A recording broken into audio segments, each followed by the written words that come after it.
Assalamualaikum warahmatullahi wabarakatuh. Alhamdulillahirabbil alamin wassalatu wassalamu ala asrofil anbiya'i wal mursalin sayyidina maulana Muhammadin wa ala alihi wa sahbihi ajma'in, amma ba'du.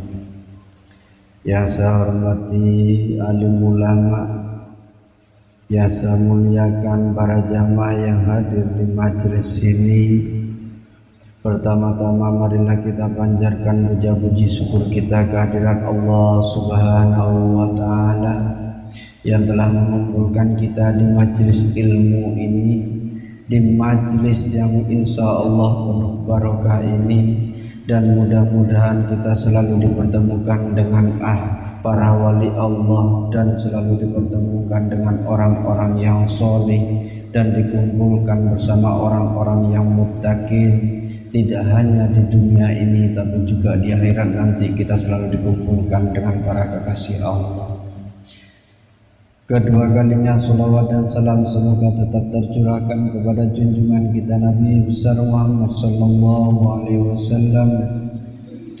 Kita selalu berharap syafaatnya baik dalam kehidupan dunia ini, lebih-lebih pada kehidupan akhirat nanti. Mudah-mudahan kita selalu dilimpahi syafaatnya beliau, baik dalam kehidupan sekarang maupun kehidupan di akhirat nanti. Amin amin ya rabbal alamin. Bapak-bapak, ibu-ibu yang dirahmati oleh Allah, sebelum kita baca kitab hikam, mari kita hadiahkan Al-Fatihah kepada al-mualliful kitab Ibnu Athaillah As-Sakandari. Mudah-mudahan dengan membaca dan mempelajari kitabnya kita mendapatkan barokah dan mendekatkan diri kepada Allah Subhanahu wa taala. Ala hadhihi wa ala kulli niyatin shalihah. Al-Fatihah. Bismillahirrahmanirrahim. Mustaqim.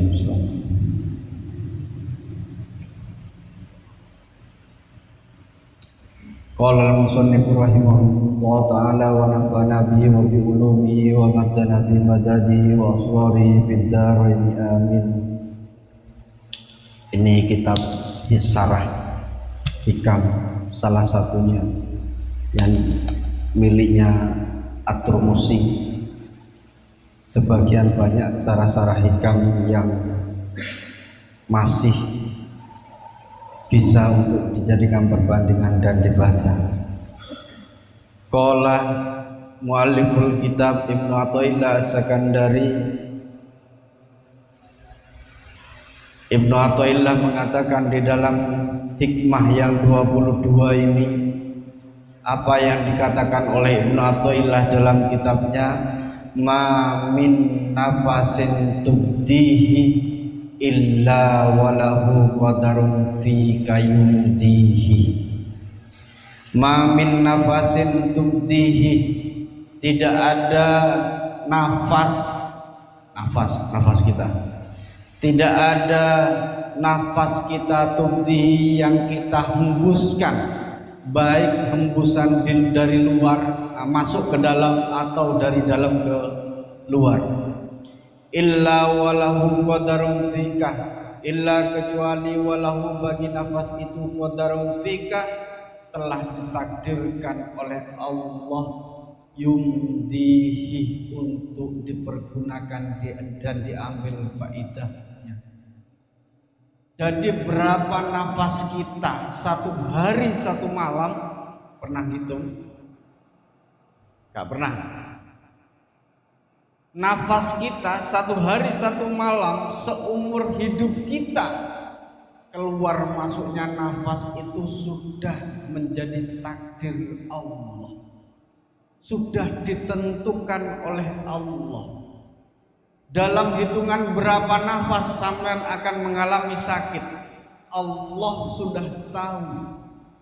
Dalam hitungan 100.000, 200.000 kali bernafas, Allah juga tahu kapan sampean sakit, kapan sampean menderita, kapan sampean sukses dalam hitungan nafas yang model bagaimana. Oleh karena itu kemudian nafas itu adalah anugerah yang luar biasa. Orang tanpa api masih bisa hidup. Orang tanpa tanah, ini kalau ilmu Jawa, tanah itu masih bisa hidup sekalipun sebentar. Orang tanpa air itu masih bisa hidup sekalipun sebentar. Tapi orang tanpa udara tidak akan pernah bisa hidup. Manusia yang model begini, tanpa nafas udara yang keluar dari tubuh kita, itu pasti akan mati. Maka kemudian ketika ada orang mati, kita mengenal dan hembusan nafas terakhir. Ketika nafas terakhir itu sudah dihembuskan, maka dia pasti mati. An-nafasuh di dalam kitab ini kemudian disebutkan an-nafasuh, apa sih nafas itu? Juz'un minal hawa, bagian dari udara, bagian dari udara yaruju yang keluar min batinil badani, dari dalam badan kita. Udara yang keluar dari dalam badan kita itu adalah nafas. Badani fi juz'in minaz zaman. Ketika zaman hidup, ada udara yang kita hirup dari luar masuk ke dalam. Ketika kita menghembuskan nafas, udara itu keluar, itu yang kemudian disebut dengan nafas. Maka wal makna laisa min nafasin min anfusika tubdihi tudhiruhu bi qudratillah. Sampean bernafas, ngirup udara atau mengeluarkan nafas yang ada dalam tubuh Anda, itu sudah menjadi ketentuan Allah. Kita tidak bisa kemudian mengeluarkan nafas kita, gak bisa. Karena itu sudah menjadi ketentuan Allah, ketetapan Allah yang diberikan kepada manusia. Dan itu yang menjadi sesuatu yang sangat berharga. Kalau dalam bahasa-bahasa sekarang, kehidupan kita itu adalah anugerah terbesar dalam diri kita. Kita hidup saja itu sudah anugerah.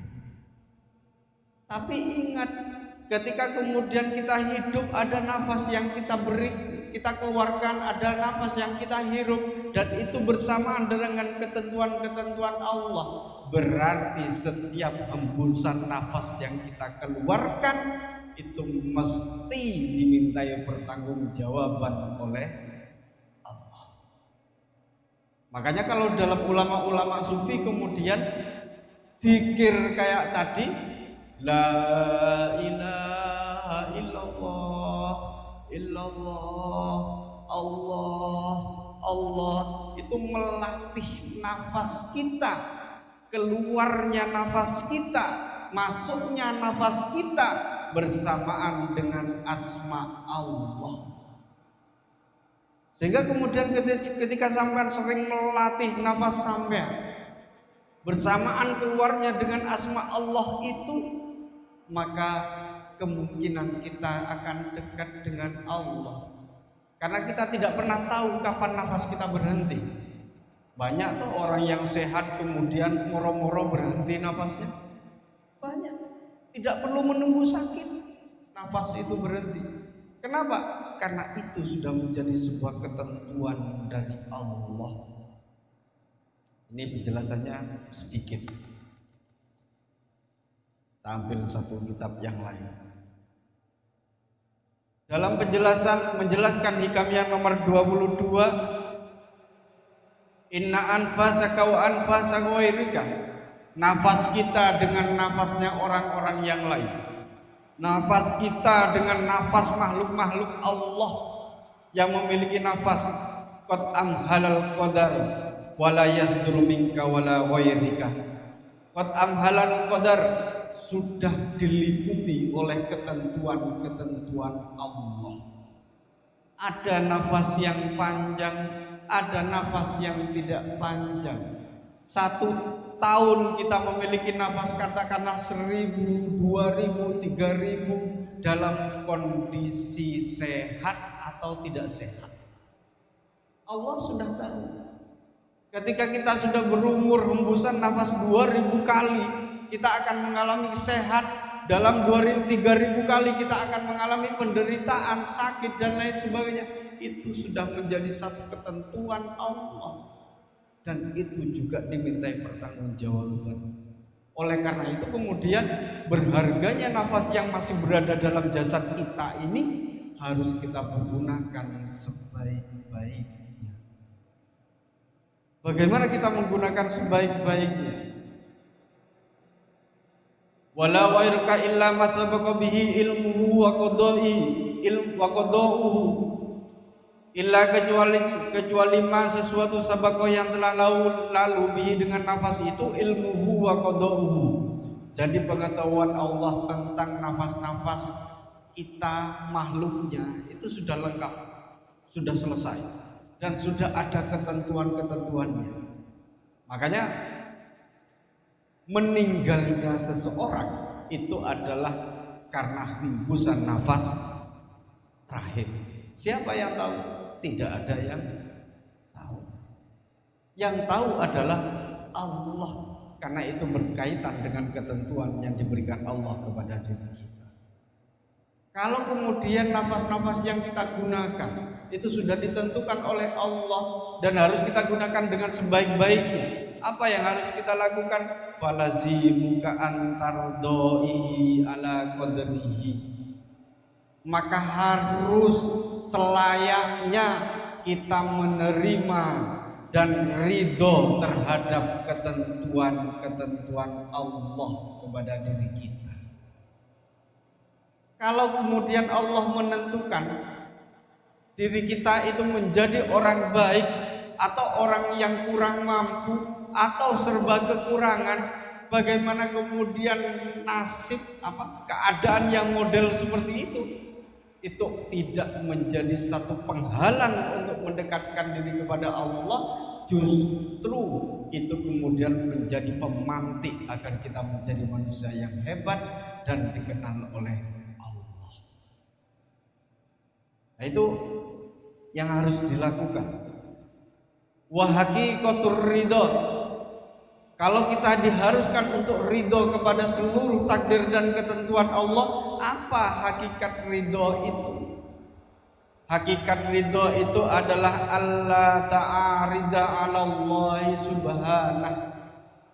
Jangan menentang, jangan melakukan sesuatu yang dilarang oleh Allah. Jadi kalau kemudian kita itu ridho terhadap sesuatu yang diberikan oleh Allah kepada diri kita, maka jalan kita, nafas kita gunakan untuk selalu taat kepada Allah.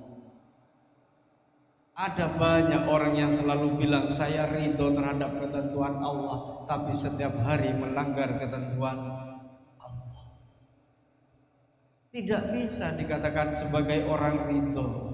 Ridho hanya berada di mulutnya saja, tapi di dalam setiap perbuatan kita melanggar kepada ketentuan-ketentuan Allah, itu yang kemudian menyeret kita jauh dari Allah.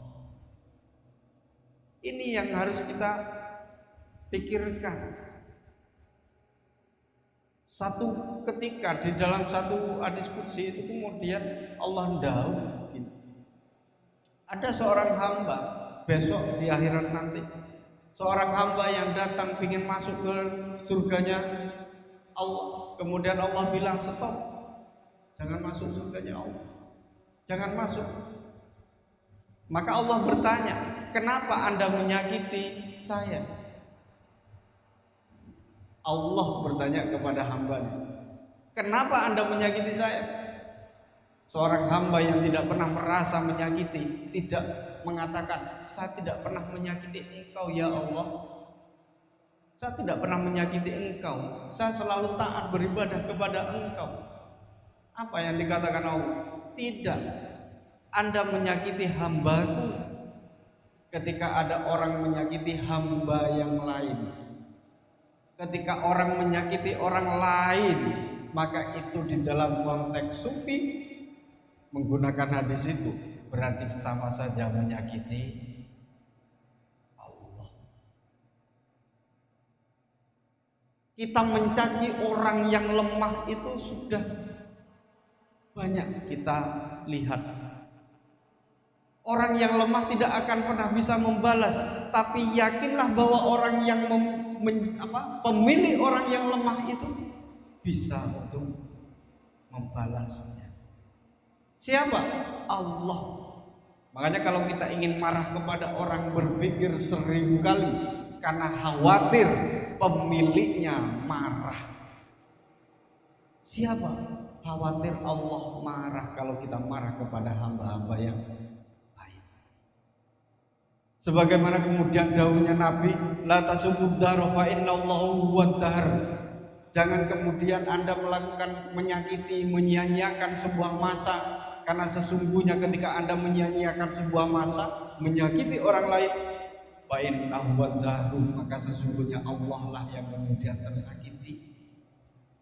Allah itu sendiri yang disia-siakan. Jadi kalau kita menyia-nyiakan waktu, nafas kita buang sembarangan, ya sembarangan itu dalam arti setiap hari kita melakukan yang tidak manfaat, melakukan sesuatu yang tidak manfaat, melakukan yang tidak sesuai dengan ketentuan Allah, itu kan menyia-nyiakan hidup kita, menyia-nyiakan nafas kita yang diberikan oleh Allah semakin yang luar biasa itu. Maka itu yang kemudian menghina Allah. Padahal kalau kita sadar, nafas yang sudah ditentukan Allah kita, seumpama 1000 kali bernafas, berarti dalam setiap hitungan detik kita bernafas itu pasti mendekati kepada ajal kita. Setiap hari kita mendekati kepada ajal kita. Setiap hari kita mendekati kepada ketentuan akhir dari nafas kita. Kalau orang sadar pada itu, maka insya Allah akan menjadi manusia-manusia yang ingat kepada Allah.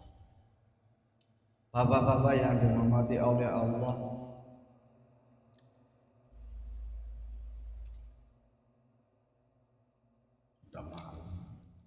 wa idza kanat anfasu madudatun wa mahsubatun, nafas kita itu sudah dihitung berapa banyak. Tidak ada satupun manusia ilmu pengetahuan yang bisa menghitung nafas-nafas kita. Maka gunakanlah nafas kita itu ke jalan yang baik. Gunakanlah nafas kita kepada jalan-jalan yang benar.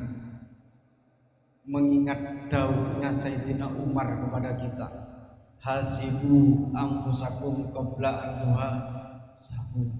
Amal-amalmu di dalam setiap hari itu 24 jam itu mbok yo dikoreksi, dihitung mana sih amal-amal kita yang mendekatkan diri kepada Allah dan mana amal-amal kita yang menjauhkan diri kita dari Allah.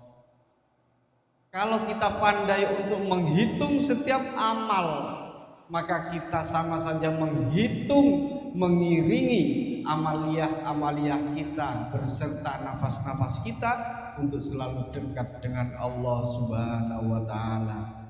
Bapak-bapak, ibu-ibu yang dirahmati oleh Allah, maka dalam momentum bulan Ramadan ini perbanyaklah untuk taubat kepada Allah. Taubat kepada Allah, karena dosa-dosa kita mungkin tidak secara dohir kita lakukan, tapi secara batin sering kita lakukan.